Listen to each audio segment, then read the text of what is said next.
بسم الله الرحمن الرحيم الحمد لله رب العالمين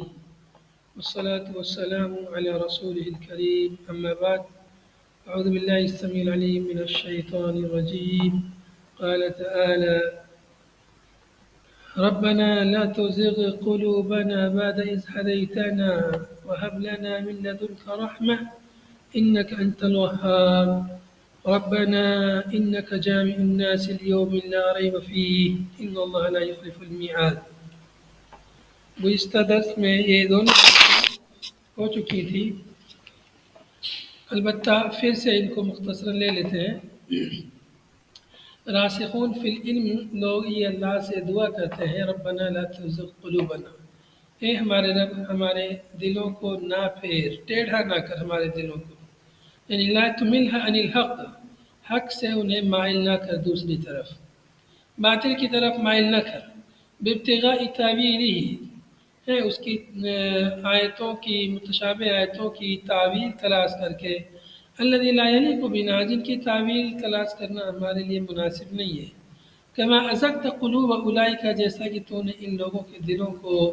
پھیر دیا، ٹیڑھا کر دیا، ویسے ہمارے دلوں کو ٹیڑھا نہ کر۔ بعد اذ ہدیتنا، بعد اس کے کہ تو نے ہمیں ہدایت دی، ارشدتنا الیہ، تو نے ہماری اس طرف رہنمائی کی، وَهَبْ لَنَا مِن لَدُنْكَ، اور ہمیں عطا کر اپنی جانب سے، من عندک اپنی جانب سے، رحمتاً رحمت عطا کر، تثبیتاً تثبت ثبات قدمی عطا کر ہمیں، انک انت الوہاب، اے اللہ تو وہاب ہے، تو عطا کرنے والا ہے، تو ہمیں عطا کر۔ یا ربنا انک جامع الناس، اے ہمارے رب تو جمع کرنے والا ہے لوگوں کو، اکٹھا کرنے والا ہے لوگوں کو، تجمعہم لیوم اے فی یوم لا ریب فیہ، ایسے دن میں تو ان کو اکٹھا کرے گا جس دن کے بارے میں کوئی شک نہیں ہے، اور وہ دن قیامت کا دن ہے جس کے واقع ہونے میں کوئی شک نہیں ہے، یقیناً وہ دن آئے گا، اس میں کوئی شک نہیں ہے۔ فَتُجَازِيهِمْ بِأَعْمَالِهِمْ كَمَا وَعَدْتَ بِذَلِكَ، لہذا تم بدلہ دیے جاؤ گے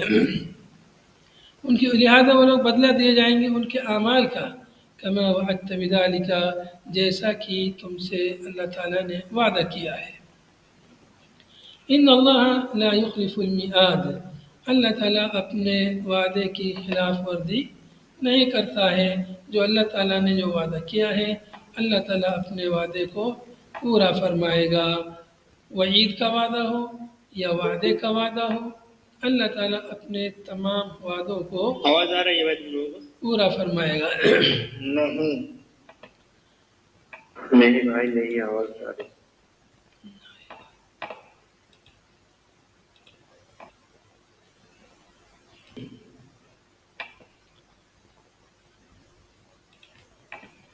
دیکھیں ان اللہ لا یخلف المیعاد، اللہ رب العالمین اپنے وعدے کی خلاف ورزی نہیں کرتا ہے۔ موعدہ، جو اس نے کا وعدہ ہے، بالبعث، بعث بعد الموت کا، دوبارہ اٹھائے جانے کا اللہ کا جو وعدہ ہے، اللہ اپنے وعدے کی خلاف ورزی نہیں کرے گا۔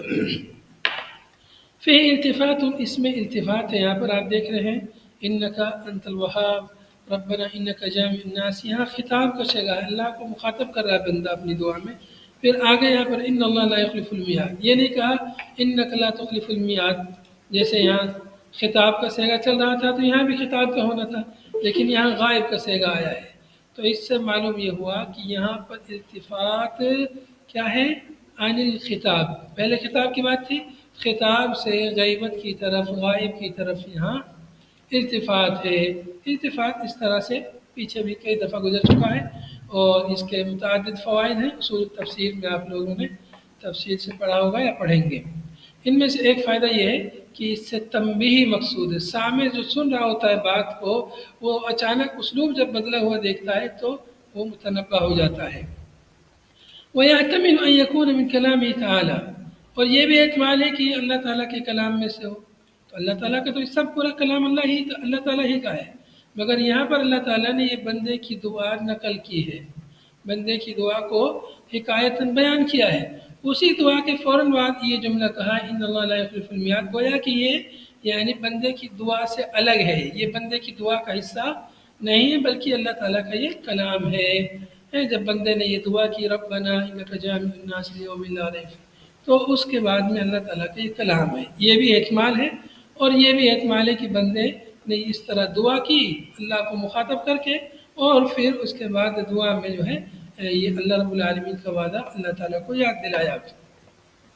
والغرض من الدعاء، یہاں پر جو یہ دعا ہوئی ہیں ان دعاؤں کے غرض، ان کا مقصد کیا ہے؟ ان کا مقصد ہے بیان ان ہمہم امر الآخرہ، کہ ان لوگوں کا ہم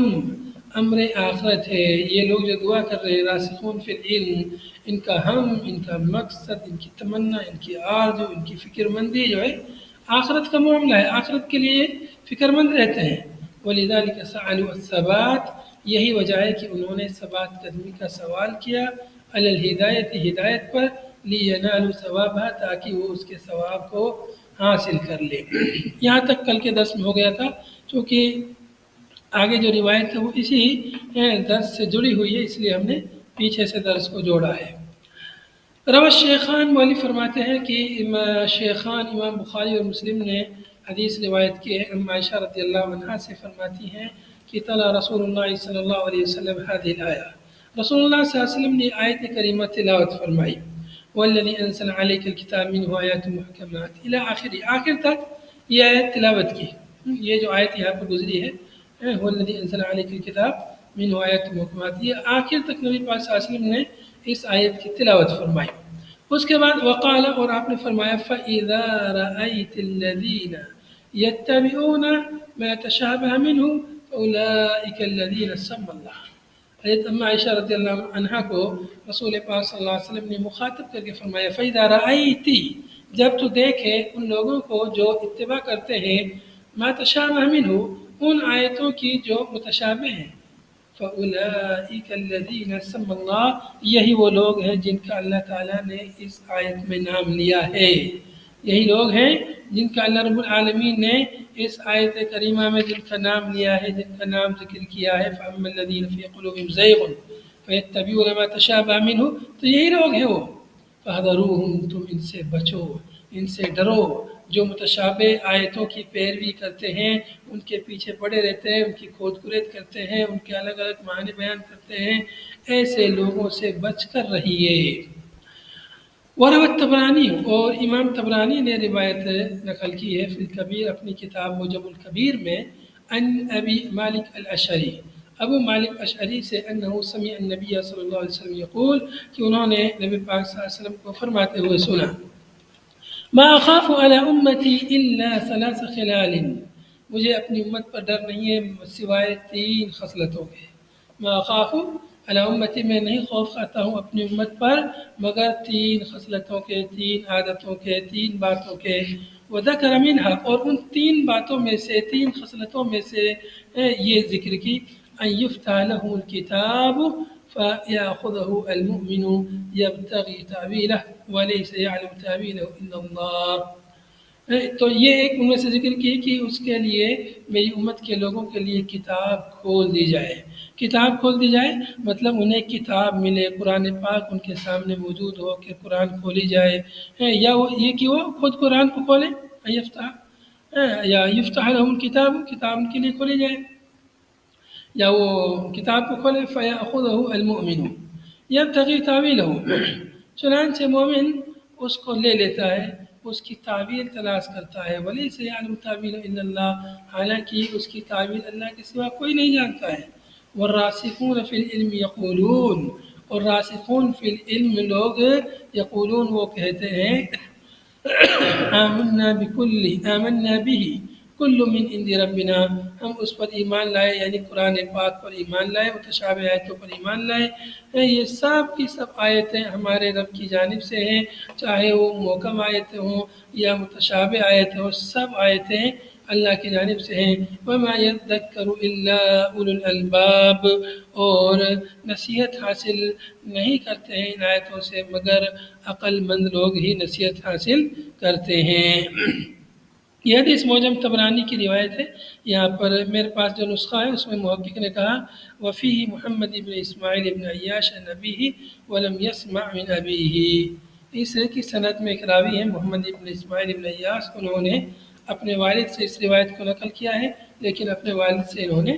سنا نہیں ہے، تو اس وجہ سے حدیث کی سند میں انقطاع ہے۔ بہرحال پیچھے ہمارے پاس صحیح بخاری کی روایت صحیح گزر چکی ہے، بخاری مسلم کی روایت۔ اب یہاں تک یہ تفسیر جو گزشتہ آیت کی تھی، اب یہاں سے نئی آیت شروع ہو رہی ہے، ان الذین کفروا لن تغنی عنہم اموالہم ولا اولادہم من اللہ شیئا، یقیناً وہ لوگ جنہوں نے کفر کیا، لن تغنی عنہم اموالہم ولا اولادہم من اللہ شیئا، لن تغنی کا معنی لن تدفع عنہم، دو معنی آتا ہے اس کا لن تغنی، ایک ہے لن تدفع یا ایک ہے لن تمنع، ان کو ان کے اموال منع نہیں کر سکتے، دفع نہیں کر سکتے، اور نہ ان کی اولاد من اللہ اللہ تعالیٰ سے، یعنی اللہ کے عذاب سے، شیئا کچھ بھی۔ کن لوگوں کو؟ جن لوگوں نے کفر کیا، ان الذین کفروا، یقیناً وہ لوگ جنہوں نے کفر کیا۔ کس چیز کا کفر کیا؟ کسی بھی چیز کا، ایمان ارکان ایمان میں سے کسی بھی رکن کا اگر کسی نے انکار کیا، اللہ پر ایمان کا، ایمان بالملائکہ، ایمان بالیوم الآخر، ایمان بالکتب، ایمان بالرسول، ایمان بالقدر، کسی بھی رکن کا اگر کسی نے انکار کیا تو وہ شخص جو ہے کافر ہو جاتا ہے۔ ایمان کے 6 ارکان ہیں، 6 رکن میں سے کسی کا بھی کوئی انکار کرے، یا اسلام کے 5 ارکان ہیں، کسی کا بھی کوئی انکار کرے تو وہ شخص کافر ہے۔ تو جن لوگوں نے کفر کیا تو ان لوگوں کو دنیا میں چاہے ان کے پاس کتنا بھی مال اللہ نے ان کو دیا ہو، تو ان کے مال ان کو بچا نہیں سکتے۔ لن تغنی عنہم اموالہم، لن تغنی نہیں بچا سکتے ان کو ان کے اموال اور ان کی اولاد من اللہ اللہ تعالیٰ سے، اللہ کی پکڑ سے، اللہ کے عذاب سے ان کو بچا نہیں سکتے، دفع نہیں کر سکتے ان سے عذاب کو۔ لن تغنی عنہم، ان سے دفع نہیں کر سکتے ان کے اموال اللہ کی پکڑ کو، یا منع نہیں کر سکتے اللہ کی پکڑ کو، اللہ کے عذاب کو، شیئا کچھ بھی، کچھ نہیں بچا سکتے، نہ دنیا میں نہ آخرت میں۔ دنیا میں اگر موت آ جائے کسی بھی امیر مالدار آدمی کی، کتنی بھی اس کے پاس اولاد ہو، کتنے بھی اس کے پاس اموال ہو، تو اس کے یہ کچھ کام نہیں آ سکتے، اس کو موت کے فرشتے سے بچا نہیں سکتے ہیں۔ آخرت میں ان کو جو عذاب ہوگا، جو ان کے اوپر عقاب نازل ہوگا، جو سزا ان کو ملے گی، اس سے بھی ان کے اموال، ان کی اولاد ان کو بچا نہیں سکتے۔ وَأُولَٰئِكَ هُمْ وَقُودُ النَّارِ، اور یہی لوگ جو ہیں جہنم کے ایندھن ہیں۔ وقود واو کے فتح کے ساتھ مطلب جس چیز سے کسی چیز کو جلایا جائے، ایندھن جس سے آگ کو بھڑکایا جائے، ما یوقد بہ جس کے ذریعے آگ بھڑکائی جائے، آگ جلائی جائے۔ تو واو کی فتح کے ساتھ جو ہے وقود فعول کے وزن پر، ایسے ہی فطور ہے جس چیز کے ذریعے افطاری کی جائے، سحور ہے جس کی چیز کے ذریعے سحری کی جاتی ہے، طہور ہے جس چیز کے ذریعے طہارت حاصل کی جائے، ایسے ہی وقود جس چیز کے ذریعے جلایا جائے، النار آگ کو۔ نار یہ جہنم کے ناموں میں سے ایک نام ہے النار، تو یہاں پر جہنم کے کو بھڑکانے کی بات بتائی جا رہی ہے کہ یہ کفار لوگ انہی کے ذریعے جہنم کو بھڑکایا جائے گا۔ مطلب یہ ہے کہ ان کو عذاب بھی ہوگا آگ کے ذریعے، اور ان کے ذریعے جہنم بھی بھڑکائی جائے گی، ایک ساتھ دو کام ہوں گے، جہنم بھی بھڑکے گی ان کے ذریعے اور ان کو عذاب بھی ہوتا رہے گا۔ دابہم کعادت آل فرعون، ان لوگوں کی عادت، دابہم کدابی، داب کا معنی آگے دیا ہوا کعادتی آل فرعون، ان لوگوں کی، ان کفار کی عادت جو ہے ایسی عادت ہے جیسے آل فرعون کی، آل فرعون کا جو طریقہ تھا، ان کا جو معاملہ تھا، تو ان کا بھی ویسا ہی معاملہ ہے۔ ان لوگوں نے بھی جھٹلایا اللہ کے رسولوں کو، اور ان لوگوں نے بھی تکذیب کی اللہ کی، اللہ کے رسول کی، آسمانی کتابوں کی، اور اللہ رب العالمین نے پھر ان کو عذاب دیا، ان کی پکڑ کی۔ تو ان کفار کی مثال یا ان کی عادت یا ان کا معاملہ کیسا معاملہ ہے؟ داب آل فرعون، جیسا کہ آل فرعون کا معاملہ ہے، جیسا کہ آل فرعون کی عادت ہے، جیسا کہ آل فرعون کا طریقہ ہے، تو ایسا ہی ان لوگوں کا بھی طریقہ ہے، ان لوگوں کا معاملہ بھی ویسا ہی ہے جیسے کہ آل فرعون کا، والذین من قبلہم، اور جو ان سے پہلے امتیں گزری ہیں، آل فرعون سے پہلے جو امتیں گزری ہیں، جیسے عاد ہے، سمود ہے، ابراہیم علیہ السلام کی قوم ہے، نوح علیہ السلام کی قوم ہے، لوط علیہ السلام کی قوم وغیرہ، جو اقوام گزری ہیں، جن لوگوں نے اللہ تعالیٰ کے حکم کی نافرمانی کی، اللہ کی تکذیب کی، اللہ کے رسول کی تکذیب کی،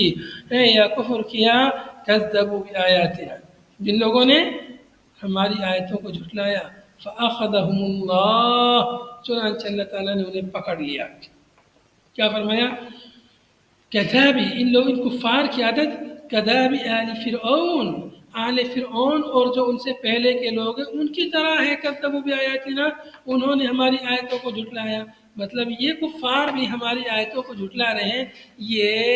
پہلے کی امتوں کے نقش قدم پر چل رہے ہیں، پہلی قوموں نے ہماری آیتوں کو جھٹلایا، یہ بھی انہی کی طرح ہماری آیتوں کو جھٹلا رہے ہیں۔ فأخذهم اللہ بذنوبہم، اللہ تعالیٰ نے ان کو ان کے گناہوں کی وجہ سے پکڑ لیا۔ اللہ نے پکڑ لیا مطلب اہلکہم، اللہ تعالیٰ نے انہیں ہلاک کر دیا، برباد کر دیا، ان کے اوپر عذاب نازل کیا ان کے گناہوں کی وجہ سے، ہے جیسا کہ فرعون پر عذاب نازل ہوا۔ کیسے نازل ہوا؟ اس کو سمندر میں اللہ تعالیٰ نے اس کے آل کے ساتھ درکاب کر دیا۔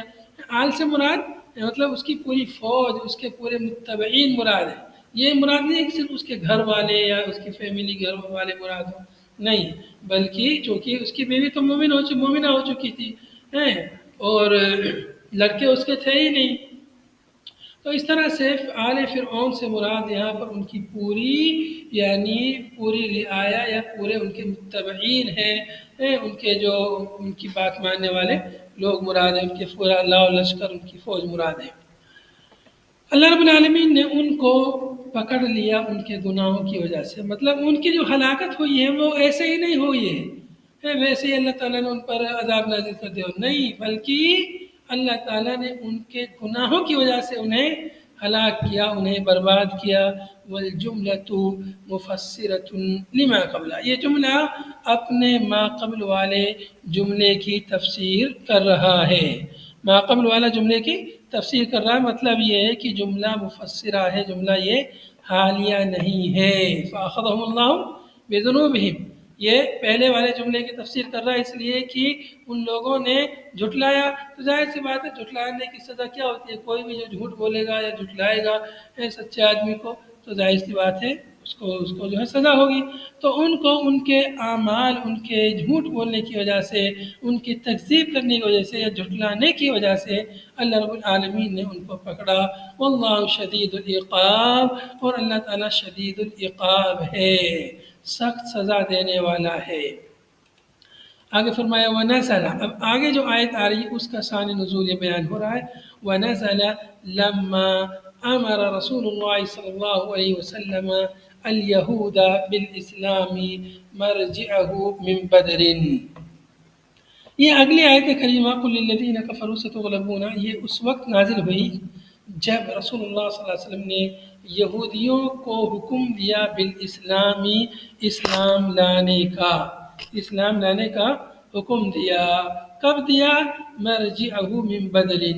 میرے یہاں جو نسخہ ہے اس میں لکھا ہوا ہے مراجعه من بدر، اس کا مطلب ہے بدر سے واپسی کے وقت، بدر، غزوہ بدر سے جب اللہ کے نبی صلی اللہ علیہ وسلم واپس ہوئے، لوٹے، تو اس وقت اللہ کے نبی صلی اللہ علیہ وسلم نے ان کو جمع کیا تھا سوق بنی قینقاع میں۔ بدر سے واپسی کے وقت یہودیوں کے قبیلے جو مدینے سے باہر جو بستے تھے مدینے کے اطراف میں، ان کو جو ہے سوق، ایک بدر ایک بازار کا نام تھا سوق بنی قینقاع، وہاں پر اللہ کے نبی صلی اللہ علیہ وسلم نے انہیں جمع کیا اور ان کو اسلام کی دعوت دی،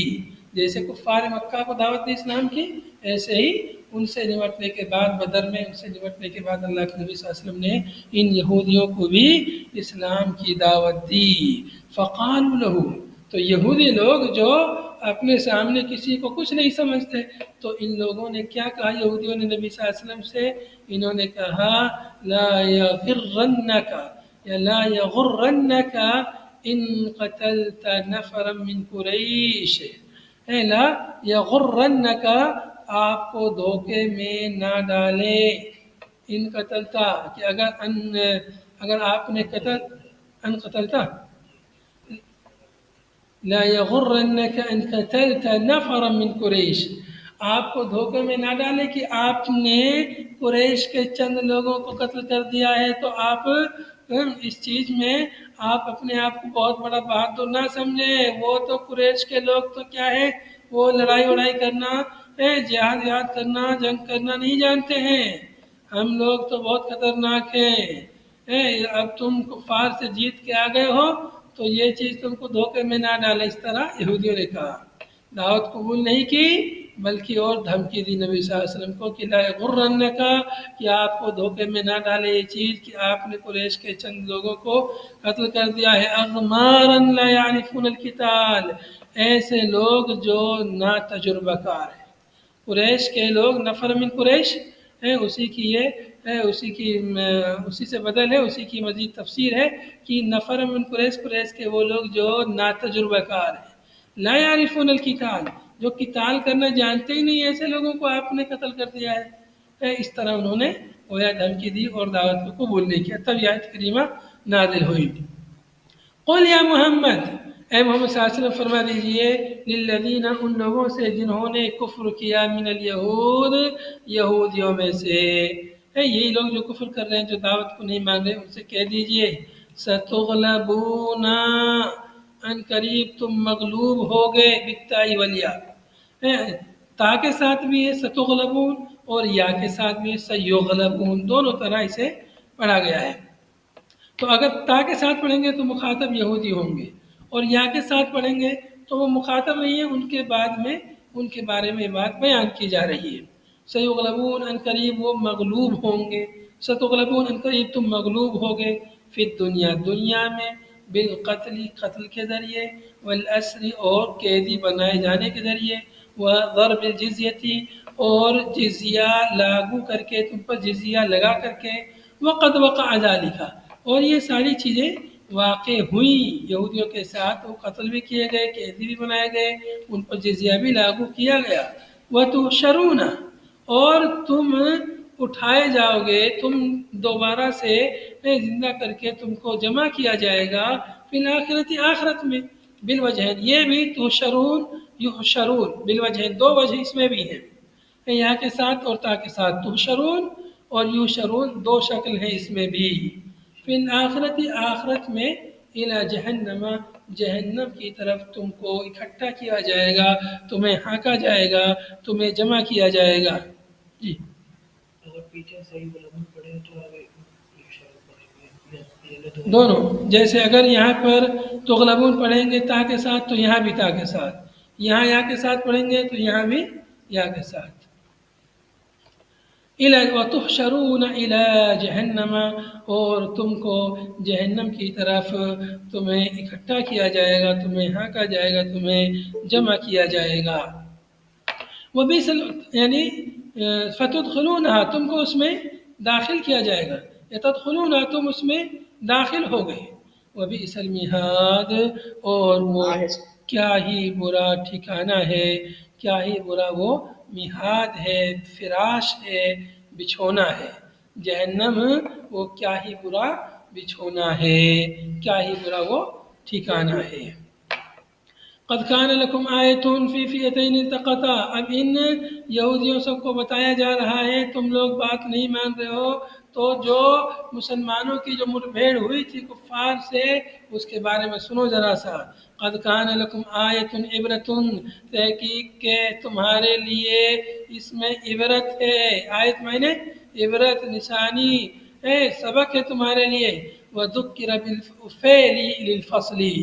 یہاں پر فعل کانا جو فعل ہے اس کو مذکر بیان کیا گیا ہے فصل کی وجہ سے. آیت مؤنث ہے لیکن اس کا فعل کانا کیا ہے، مذکر ہے. کیوں؟ بیچ میں فصل آ گیا ہے، تو ایسی صورت میں تذکیر و تانیث دونوں جائز ہیں. وقد كان لكم آية فرقتين سے مراد فئتین دو جماعت، دو فرقہ مراد کون ہے؟ ایک جماعت مسلمانوں کی مومنین کی اور ایک کفار مکہ کی جماعت، جن کی دونوں کی مٹ بھیڑ ہوئی تھی، دونوں التقطا، بدر کے دن دونوں آپس میں ایک دوسرے سے ملے تھے، بھڑ گئے تھے دونوں ایک دوسرے سے قتال کے لیے۔ تحقیق کہ تمہارے لیے اے یہودیو، تمہارے لیے عبرت ہے، درس ہے، نصیحت ہے ان دو فئہ میں، ان دو جماعتوں میں جو آپس میں ایک دوسرے سے بھڑ گئے تھے بدر کے دن قتال کرنے کے لیے۔ فئۃ تقاتل فی سبیل اللہ، ان دونوں فئہ میں سے، دونوں جماعتوں میں سے ایک جماعت اللہ کے راستے میں قتال کر رہی تھی، اطاعت یعنی اللہ کی اطاعت اور فرما برداری میں قتال کر رہی تھی، وہم النبی واصحابہ، اور یہ جماعت نبی صلی اللہ علیہ وسلم اور آپ کے صحابہ کی جماعت تھی جو قتال فی سبیل اللہ، جو جہاد فی سبیل اللہ میں کام کر رہی تھی۔ وکانوا 300، اور ان کی تعداد کتنی تھی؟ 313 رجلا، اور 13 آدمی، 313 آدمی تھے۔ یہ غزوہ بدر میں مسلمانوں کی تعداد 313 تھی۔ معہم فرسانی، ان کے پاس صرف 2 گھوڑے تھے، وست اذرع وثمانیۃ سیوف، اور 6 درع تھی ان کے پاس، 8 تلواریں تھیں، مطلب ان کے پاس جو ہے ہتھیار وغیرہ بھی نہیں تھے، سواریاں بھی نہیں تھی، بے سر و سامان جو ہے ایسے ہی لاٹھی ڈنڈے سے، لکڑیوں سے، اور یہ سب ہلکے پھلکے سے ہتھیار تھے۔ ادھر کفار کے پاس تعداد بہت تھی، ہتھیار بھی بہت تھے، لیکن ایمان کی طاقت وہاں نہیں تھی۔ ادھر مومنین کے پاس ایمان کی طاقت موجود تھی، اس وجہ سے اللہ رب العالمین نے ان کو فتح اور کامرانی نصیب فرمائی۔ آگے تھوڑی آگے تفصیل سے واقعہ آ رہا ہے غزوہ بدر کا۔ وَأَكْثَرُهُمْ رَجَّالًا، اور اکثر مسلمانوں میں اکثر لوگ یہ رجالہ تھے، یعنی پیدل تھے۔ رجالہ یہاں پر راجل کی جمع ہے، اکثر لوگ جو ہے پیدل تھے، سواریاں بھی نہیں تھے لوگوں کے پاس۔ وَأُخْرَى كَافِرَةٌ،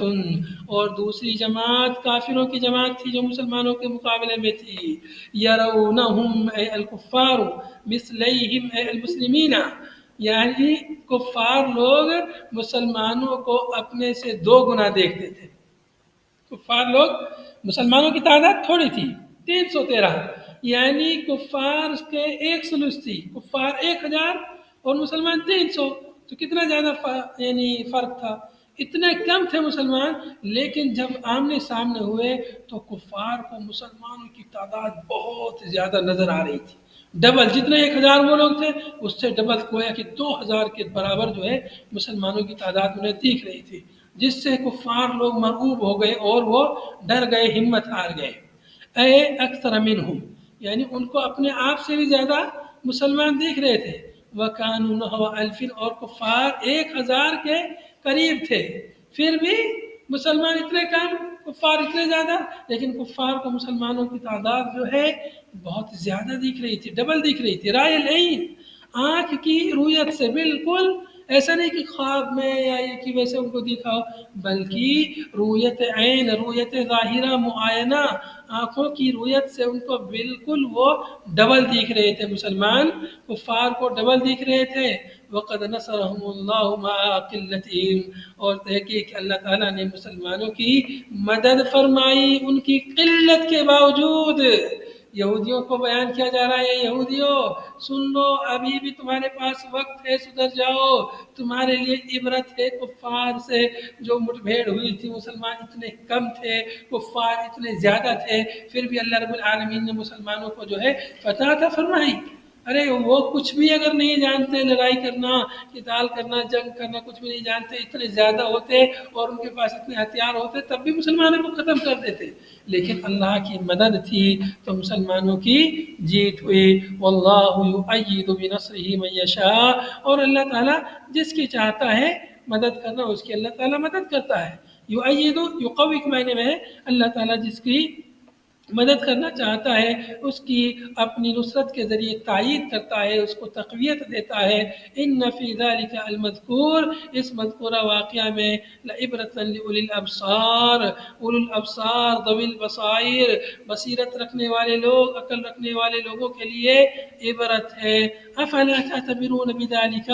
او کیا تم لوگ پھر بھی عبرت حاصل نہیں کرو گے؟ فتؤمنون، کہ تم لوگ ایمان لے آؤ، اس واقعے میں تو کتنی زبردست نصیحت ہے، کتنا زبردست اس میں سبق ہے، کیا تم لوگ پھر بھی جو ہے سبق حاصل نہیں کرو گے، عبرت حاصل نہیں کرو گے کہ تم ایمان لے آؤ؟ اس طرح سے یہودیوں کے بارے میں یہ آیت نازل ہوئی، اور ان کا واقعہ جو ان کو اسلام کی دعوت دی گئی اور انہوں نے اس دعوت کو قبول کرنے کے بجائے اس کے بارے میں اس کا مذاق اڑایا اور اپنے آپ کو برتر دکھایا، تو اس میں ہمارے لیے درس اور عبرت ہے کہ غیر مسلموں کو ہمیں اسلام کی دعوت دینی چاہیے، اور اگر کوئی اس طرح کی وہ بات کرے تو اس پر ہمیں صبر کرنا چاہیے۔ هذا صلی اللہ علیہ وسلم علی نبینا محمد وعلی آلہ وصحبہ اجمعین، سبحانک اللہم وبحمدک، نشہد ان لا الہ الا انت، نستغفرک ونتوب الیک، والسلام علیکم ورحمۃ اللہ وبرکاتہ۔